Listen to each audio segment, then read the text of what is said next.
Welcome to Because We Love You. This is a podcast dedicated to helping you live a life of wellness. My name is Stacy, and this is my co-host, Jade. Hi, everyone. This week, we're so excited to talk about thankfulness and gratitude. We have a lot that we've personally learned, and we can't wait to share it with you. That's right. And if you find something that's helpful or you want to know more, please check out our show notes on our website. Also, follow us on Instagram, Facebook. You can listen on YouTube or even on Apple Podcasts.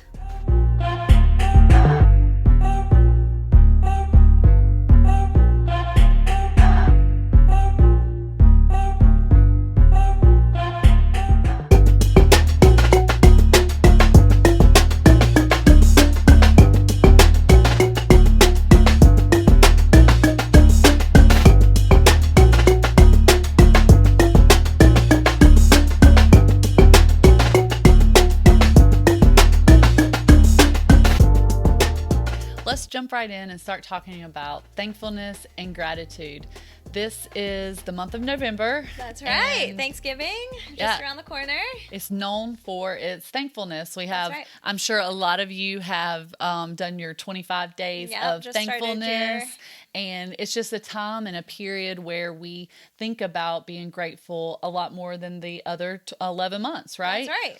So we wanted to do an episode and we wanted to talk and see what we had learned from being thankful and gratitude. Yeah. But it was so inspiring and we've learned so much that we're just so excited because we think that after today, you might actually say, hey, I want to continue gratitude throughout the whole year. Yeah. Like the things that you learn and benefit from and gain with thankfulness are just, they're amazing. So we're going to jump right in and we're going to share. It's like we know gratitude is good. Like, of course, it's good to be grateful and we focus on it definitely around Thanksgiving. But I think what we've learned is it's just so important to kind of have that more as more of like a mindset, to be grateful all the time. And so hopefully we'll inspire you. It's definitely inspired us. So we've done a lot of listening and looking and research to help you guys out. So we hope some of this will inspire you. Yeah. Stacy, tell them about that TED Talk that you listened to this week that was kind of mind-blowing of this guy and his story of gratefulness. So I like to listen to NPR's TED Radio Hour, which what happens, they pick some theme and then a speaker will help organize a few different TED Talks and just kind of tell a story about some theme. And I listened to one on gratitude. It's called The Gratitude Chain. And I was so inspired by, the host and the speaker for that week. It was AJ Jacobs. He is a writer, journalist, New York Times bestselling author. What I really liked about him is when they talk about him, he's devoted his whole life to basically taking different principles and seeing if they work. That's right. So that's all he does is he says, oh, you think that, saying everything you mean on your mind, is that beneficial? And he spends periods of his life where he tries to illustrate that and he sees is it truly beneficial for the human body? And he documents his experience. So this was one of his studies and research and documentation periods. So he's done one on healthy living. Some of you may have read The Year of Living Biblically. So he did a whole year where he tried to follow all of the rules in the Bible. Long, hairy beard, I heard. That's right. He really didn't like that. But the one that we're most interested in, at least this month, is his new book that came out in 2018, actually. It's called Thanks 1,000, A Gratitude Journey. And I love this concept. So AJ Jacobs just realized he's so thankful for his cup of morning coffee, which I know many people rely on. And so he went on a journey to thank every single person responsible for getting him his morning cup of coffee. And it ended up being thousands of people, over 1,000 people that he wrote letters to, made phone calls to, visited in person. So very interesting to learn about his story. So it's from, of course, the barista in the morning is a very obvious one. But even, the truck drivers who made sure that the coffee beans got to the coffee shop, the farmers responsible for the coffee beans, the marketers who came up with the logo for his favorite coffee shop. Like, how amazing is that? My personal favorite was the person who made the lid. He was like, I just had never thought about a lid and who I would have to thank. Yeah. That all goes into making this lid so that I can have convenient coffee. Yeah, and the smell, and there was all this stuff about the shape of the lid, and I have to be able to smell it because that's part of taste. And so interesting. I think my favorite was he called and thanked the company that does pest control for the warehouse where they store their coffee. Oh. So he called and thanked her for keeping bugs away from his coffee, which, is interesting. They played a kind of a clip of that call. She was very surprised, but very thankful that he called. So I love that. I love that story. And I think that, we can be grateful for things we have. It's one thing to say, I'm grateful for this cup of coffee, this tea, this shirt, this chair, right? But to really think through all of the work and all of the people involved in making just everyday things happen, it really is amazing. Yeah. And so, but he did that. And some of the things that he learned and that he knew was that he was growing happier. Yeah. And he was like it was this sense of belonging and just peace and pleasure. And he, that he could, there's so many things that go into it. And I like the point that he made is the reason why that cup of coffee just becomes so habitual. Yeah. That we often, we can't find the glory in the coffee. Yeah. And how many times in life, just maybe even with relationships, like with our husbands and even our kids, that becomes so habitual. We don't realize what a joy and a pleasure until it's gone, or until we sit there and we make sure that we say, oh, this is a moment. Like you can't even recognize the good moment because it's become so habitual. That's right. We working do food with a lot. Even just, the fact that our basic necessities are met for many of us, having electricity, having Wi-Fi, being able to use our phones, all of those things that we just get used to, and we just don't think about it anymore. I know. So on this TED Talk chain, there's also other speakers, and the one that I liked was a Scottish. She was from Scotland, I think. Scottish Benedictine monk, and his name was David Steindl-Rast. Yeah. And I encourage you guys, listen to that. We're going to have the attachment because it was just a really good speech. But I love so many things about it because he says he kind of has this premise that happiness does not equal gratefulness, right? So just because you are happy does not mean you're grateful. But his premise is that gratefulness creates happiness. That's right. And I think it's interesting to think about, he talked about a couple kind of obvious examples, but when you think about people who have it all, or we would think of like, oh, that person has everything they could possibly want. There are many people like that who are just not happy. And, part of it is probably because they're not grateful for all of those things. But the reverse is also true, that there are people who may not have everything they need, right? Or in this situation where they're struggling, and maybe they're struggling to put food on the table and to keep the lights on. But they're so happy. And his argument is that gratefulness seems to lead to happiness. It's not that once you have everything you need and you're happy, that then it's easy to be grateful, but that we really need to be grateful first. I love that. I do. And I particularly liked the part where he says it's the gratefulness and the opportunity. It's just about the opportunity. So if you can think of the opportunity of a situation, or the day, or air, or breathing, or that vacation, even if it's a small vacation, you can't afford a week's vacation, but it's just the day, if that gratefulness breeds out of that, then you will get more and more and more happy, which is super cool. So good. So many, research has just been showing over and over again that there's so many benefits of gratefulness. This is a newer area of work, but been around long enough that we know, there seem to be physical benefits associated with it, blood pressure, that kind of stuff, but also a lot of mental, as we've been talking about, mental health. So helping with depression, anxiety, even sleep. Read a study about sleep and how being grateful helps us sleep, partially helping to combat those, really negative thoughts that can run through our minds before bedtime. And if we kind of focus on what we're thankful for from the day, that can be so helpful. Or prayer can be so helpful in that. Thanking God for everything you have can be so helpful. I think that at an early age, we even teach our kids, their first prayers they pray are not prayers of God, I want, it's always thankfulness. It's always like, what are we thankful for? Let's say a prayer of thanks. And it reminds me, just recently my oldest daughter had some discipline issues, but it was all out of kind of being ungrateful. Yeah. And it was stemming from, she didn't realize the opportunities that she has and it does have. And one of our things, and we hadn't read this information, so I'm so cool. It's so cool how it came together. But we made her list 100 things that she was grateful for. That's great. And it was a great exercise, because then as she told them, so she had to write them, and then as she said them to us, she was just like, and there's actually so many more. Yeah. And Yeah. that's the thing. Yeah. Like, we have so many things. We just have to seize the opportunity and see them. But what David says, and I love the quote, and I'm actually going to read it, is the wonderful richness of life is that we always get another opportunity. So I think we get so bummed because we miss opportunities of being thankful and grateful.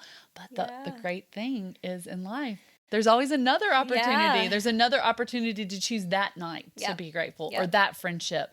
Maybe you weren't grateful in your marriage and things happen, but you now have another marriage and another man that you can choose this grateful.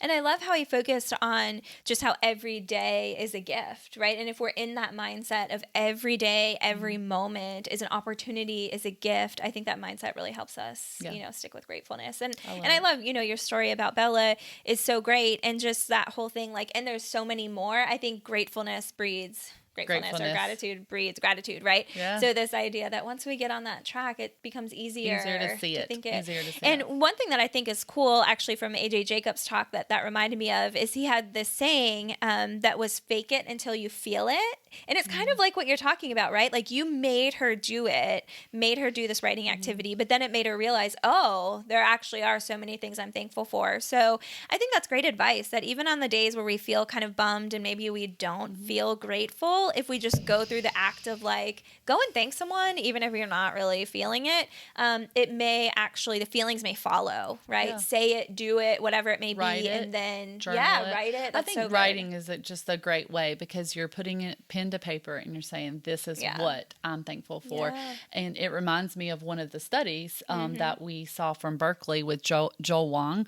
and it was with about 300 college students that were suffering from depression and anxiety, and they come and they're seeking counseling. So they start these so they divide them up into 3 groups, and one group is just counseling. The other group is counseling, and they are told to write their negative experiences and negative emotions and the things that have them down and bothered and whatnot. And then they have another group that is counseling, and they have to write letters of gratitude. So letters of thankfulness and gratitude to even people in their life, to situations and whatnot. And so what they found, that at about 4 weeks, it starts to separate their happiness. So they kept tracking how their depression, their anxiety, and how they were feeling. And in about 4 weeks, there was a separation of the group that was thankful and had written these letters of gratitude. Yeah, so combining gratitude with thankfulness, gratitude with counseling seems to be even more effective, which is so great. Yeah, you don't have to choose just one thing. We're going to talk a lot, even in this podcast. You have medicines, you have counseling, but there are things like gratefulness that can really make a big difference. But what I loved was, at 12 weeks, you got the maximum benefit. So that's 3 months. So this is not something that you can just do once a week. Yeah, it could take some time. And the other interesting thing is, I believe that in the first week, after 1 week, they did not see a difference. And so it takes time, right? Like, it takes time for us to get in that mindset and for us to see a difference. So I thought that was an important takeaway too. And it goes with our whole premise of this, is that we want to create a lifestyle of gratefulness. Yeah. And I believe that that's what all the literature is showing, is that people who do this daily are going to get the most benefit. Yeah. So, I mean, that is something that that I hope to incorporate in my life, because like we said, we know it was good. Like, how can it not be good? Yeah. But this is like life-giving and changing. Like, you're having a bad day, you're sad, like you said, choose to be grateful. Stop say, hey, your daughter, your son, your husband, like, let's just stop. We're all grumpy right now. Yeah. We're gonna do a gratefulness exercise. We're gonna write a letter to somebody who means a lot to us, who had done that. I love that. That's a simple thing to do with your family, your spouse, your kids, your friends, your class. If you're a teacher, what a great thing to do with a bunch of students. I think we had talked about this, but youth camps, Yeah. I think they do this a lot. Like the end of camp, they'll do like the love board or whatnot. And like you write all these things that you got to know or that you were thankful about the person, and you bring these home, and it's also beneficial to read those things about yourself. What words of affirmation, but who knew that just writing them down and giving them to somebody was also creating this happiness. Makes a huge difference, right? And I just love it. We love it when faith coincides with science, right? That's like this whole thing is that we believe that faith is the glue. And so when we're preparing this, we're like, wow, isn't the Bible just full of telling us to give thanks? It says give thanks with a grateful heart. But the particular verse that I loved was in 1 Thessalonians 5:18, where it says, it is the will of God for us to give thanks daily. Yeah. Like it's daily, the will right? Daily. Of God for us to give thanks daily in everything. Yep. There's a song that says, in everything, everything give thanks. And so what better to see that science supports that a daily lifestyle of faith and God's word supports that a daily tells us to make it a habit. I love that we can create this happy. We can be happy. We can. Yeah. And if you're having trouble, I mean, I think it might be helpful to kind of think through the steps, because what's interesting is we listened to several different talks. We've read several articles on it, and it seems like they all come together to have the same few steps, right? And so if you're stuck and you have trouble with gratitude, because it's not always easy, right? Some of us, it's a little easier than others, but we all have days where we certainly don't feel very grateful. Don't feel or don't have as much to be thankful for. Absolutely. I mean, but studies show that doesn't make a difference because you can still, it's not what you have, it's the attitude of the heart. Yeah. So I love that it seemed like the first step, no matter what we listened to, was just to kind of stop and notice, right? We're so busy. We know the holidays are coming up, between work and balancing family and friends and trying to exercise and even all the things we've been talking about, right? Like build community and exercise and sleep. It's overwhelming. Just to do those basic things, it can be overwhelming, and we're so busy. And I think we don't just stop, take a breath, right? And just notice the things that are around us. Like you were talking about earlier, we habituate to our cup of coffee, to our spouses, to our jobs, to our beds, our clothing, like all those little things to light, right? Yeah. We habituate those. So just stop, right, for a second and just notice. Yeah. And then the next thing is look and listen. Yeah. I think like if we want to create an attitude, a daily lifestyle of gratitude, we stop and then we look and listen. We look for opportunities and we listen to people and we listen for the person maybe we're supposed to thank. Yeah. I mean, yes, it is somewhat about us and we're focusing on us, but man, what a breath of fresh air. If you got a letter of gratitude from somebody you didn't even know you meant that much to, you're like, wow, they think that about me. That feels so good. Yeah. And one thing about that too that reminds me of AJ Jacobs' talk was that he focused on the power of stories, which I know is something we talk a lot about in everyday life. When I think about times when I've you have to have an open mind, but like if I have changed my mind about something, right? Some beliefs you have to hold tightly to, but some, we should be open to changing. And when I've truly changed my beliefs or thoughts about something, it's from hearing the personal stories of the people in our lives. And so I think that just to stop and notice those people, but then really to listen to their stories from their perspective, right? Because often we make up the stories for other people, what we think is going on. But if you really listen to their story from their perspective, that can just be so powerful in bringing us to a place of gratitude. Yeah. So we stop, we look, we listen, and I think we have to go. We have to do it. Yeah. You have to take that first step. Yep. It can't all be in your head. It can't all just be like, although that's helpful, right? But thinking through like, I'm so thankful, you have to do something with it. Yeah. Yeah. So you have to choose the person or spend the time or talk to your kids or seize the opportunity. Yeah. Seize the opportunity every day to be grateful about something. Yeah. So, write the letter, make the phone call. And another thing that Jacob said was this idea of it might feel awkward. And one thing to help with that is just to acknowledge that, like, hey, this may seem weird, but I just wanted to call and tell you, like, I'm so grateful for your friendship, So it's okay to, preface it with that. It might feel weird, but just do it. Even if you're nervous, it's so good for you and for other people. So all this talk of gratitude and thankfulness had us thinking. So we started this endeavor. We started this podcast, and we're so thankful. We're thankful to be in this, to have this opportunity. For sure. And we're thankful to be able to share some of the stuff we're learning. We're thankful that you're along on the journey, but we wanted just to spend some time. Like, this didn't just happen, and it's not just me and Stacy working tirelessly to make this happen. So we're just going to list a few people in our life right now that made this possible, that we are truly thankful for. The first is you guys. Yes, our viewers. Thank you so much. Oh my gosh, it's thank you for just listening in, every comment, every text. Thank you for engaging. Yes, when you engage and are involved, and that's really for us success, is just building community with you all. So we love you and thank you. We love you. Thank you. We also want to thank Jade Breeback. He has worked so hard on this, maybe even more than us, spent more hours. I would say, yes.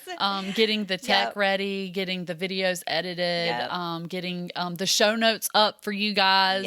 He really has invested in this, and we are grateful that you are in our lives. We're grateful for the talent that you have been given in this life to impart on us. Yeah, this would not happen without you, Jade Breeback. So thank you very much, and thank you for being one of our biggest cheerleaders. When we don't believe in ourselves, you're there behind the camera telling us we can do it and that you love us. So right back at ya. We love you too. Thankful for Caitlin. Caitlin took pictures, Caitlin Walzer. So if you need pictures done, she's a great asset. She's done really well. So our headshots and all those fun photos of us, she did that, which was a blast. And we took those at the coolest place in High Point called Cohab Space. Thank you, Cohab. Thank you, Cohab. We love it there. I spend a lot of time working, and we spent some time dreaming there and dreaming up this idea. And it's such a creative place to think, to breathe. It's some out, some in. To connect. So we're thankful that there's a place like that we can go and just breathe in fresh air and make beautiful pictures. That's right. And come up with brilliant ideas. That's right. That's right. We're also thankful for... I would say my husband. I was going to say her husband first, and I was like, maybe I shouldn't thank him. Thank you for that. You can. We're all very thankful for him. But thank you to Matt Lipowski for letting this happen, and also being one of our biggest cheerleaders and just supporting Thank you for those few pictures you took. Sorry, we're not doing that. He's not the best picture taker, but you have so many other qualities. So many gifts. One is just helping me battle insecurity, and so I appreciate that you build me up and that I can see myself. Buttercup baby, just to let me down. Oh, sorry. I'm not going to sing, but that was beautiful. But thank you, Matt. We do appreciate. Thank you for giving Stacy the space and the encouragement to do this. I appreciate you too. You're a great and to the friend. rest of our families, our parents, we both have amazing parents. Thank you for having us. Yes. Thank you for birthing us, moms. Thank you for pouring into us and making us the confident women that can do this, the brave women that can do this. We're very appreciative. And our kids for supporting us. Our kids are just excited about this, but we're so thankful that we have children. Them sometime. We get asked once a week when they can be on our podcast. So so they will be here. I personally want to thank Sweet Tea, Chips, and Salsa. The good food and drinks that fuel us on late nights of conversation. that is it. I'm very, very thankful. One. And then we could go into all the thankfulness of that, but we'll spare you the field workers, the corn, the salsa, the tomatoes. But thank you all for making it happen. Thank you to La Fiesta, actually, which probably has supplied most of that sweet tea and chips and salsa. They even told Stacy the other day, they're like, this is a lot of food. Yeah, I went to pick up an order, and he's like, I'm going to have to help you to your car because this is a lot of food. So it's a little judgy, but we forgive you. We're so thankful. And I'm personally so thankful for just God in my life. Thank you, God, for this opportunity. God for blessing me with the things that I have, for giving me the skills and the talents and the stuff that you have. Yeah. And this is just a plug because, we think, oh, well, she has that. But I feel like God has gifted each one of you with some specific talents and gifts. So do that. Use what he has given you. Don't hide it. Shine it. Show it. And we focus kind of on family and friends too, but I'm also so thankful to God for the people the other people that he's put into our lives. And I just go to like all of the people that have helped us get here in terms of like educators, teachers, shout out to teachers, like people everywhere can only do what they're doing because you're doing your job. So thank you for that. Our focus group that helped when we first launched, and we would send them and we're like, what are your ideas? How do we make this better? We're thankful people who for could tell us hard things that could potentially, our friends that are true and real and would say, change this, do this. Thank you. Do you feel happy, Stacy? I feel so happy, and I'm most thankful for you in this moment. So I'm very thankful for you. I'm thankful that we can do this together. Yes. And that we were both brave enough to do it. Yes. Here we are. So we're happy now, and we want you to feel as happy as us. Yeah. So think about the things in life that you're grateful for, and that's your challenge this week. Write a letter or make a phone call. Tell someone how grateful you are for them, and then let us know how it goes, or video it. Have you seen those videos going around where people are asked to call or write a letter to someone they're thankful for? Yes, and we're probably going to post them for you guys to see. So check it out this week. It's so good. So do your challenge. Be grateful. Why, Jade? Because we love you.